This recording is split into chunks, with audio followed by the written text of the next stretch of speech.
ગૃહસ્થાશ્રમનો મહિમા એ છે, ગૃહસ્થાશ્રમ સંયમની પરીક્ષા છે. વિવાહ પછી માણસના જીવનમાં સંયમ આવવો જ જોઈએ અને વિવાહ પછી સંયમ આવે જ. મોટે ભાગે બધા લોકો એવું કહેતા હોય કે તમે વિવાહ કરો એટલે તમારા જીવનમાં પહેલું વહેલું સમર્પણ આવી જાય. લગ્ન થાય એટલે ઝૂકેગા નહીં, ઝૂકી જાય.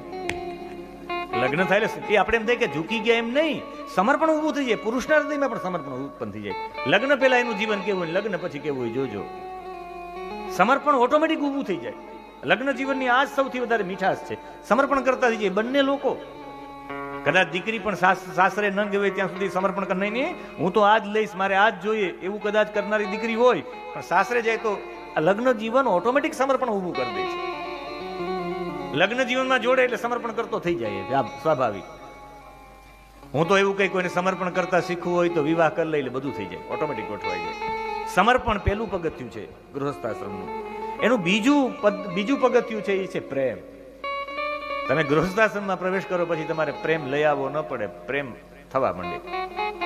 ખાલી પત્ની સાથે નહીં, બાળકો થાય એમાં પછી તો બાળકો સાથે પ્રેમ, પરિવાર સાથે પ્રેમ, એમને પરિવારનો પ્રેમ એમને ઉભો થઈ જાય. એકલો રહેતો હોય એ પણ પ્રેમી બની જાય, ખાલી ગૃહસ્થાશ્રમમાં જોડાય. એટલે સમર્પણ પછી પ્રેમ અને એની ત્રીજી જે છે એ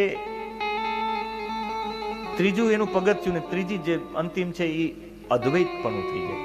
લગ્ન કરતા કરતા અદ્વૈતપણું આવી જાય. પતિ પત્ની લગ્ન કરે પછી 10 વર્ષ 12 વર્ષ 25 વર્ષ જાય પછી પતિ બીમાર પડે તો પત્નીની આંખમાંથી આંસુ નીકળી જાય કે મારા પતિ બીમાર છે. પત્ની બીમાર પડે તો પતિ રડવા માંડે. પછી આ બે ખોડિયા અલગ હોય, બાકી જીવ તો એક થઈ ગયા હોય. એમ પત્નીમાં અદ્વૈત કેળવતા કેળવતા ઈશ્વરમાં અદ્વૈત કેળવવું, આ છે ગૃહસ્થાશ્રમની બ્યુટી. સૌથી વધારે છે ગૃહસ્થાશ્રમની બ્યુટી છે પતિ પત્નીમાં અદ્વૈત એકતા કેળવાય તો છેલ્લે ઈશ્વર સાથે એકતા કેળવાય.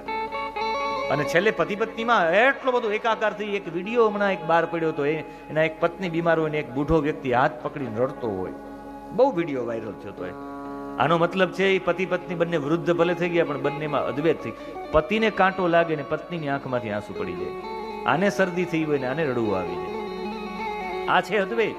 આ ગૃહસ્થાશ્રમની વિશેષતા છે. પણ એ ગૃહસ્થાશ્રમમાં પતિ વારંવાર આની સાથે એટલો બધો દુર્વ્યવહાર કરતો, એ બધું સહન કરી. દારૂડિયો પતિ હોય તો ચાલે, જુગારી પતિ હોય તો ચાલે, પણ પતિ છે એ વ્યભિચારી હોય ને બીજી કોઈ સ્ત્રીને ઘરે લઈ આવે તો કોઈ સ્ત્રી સહન ન કરી શકે.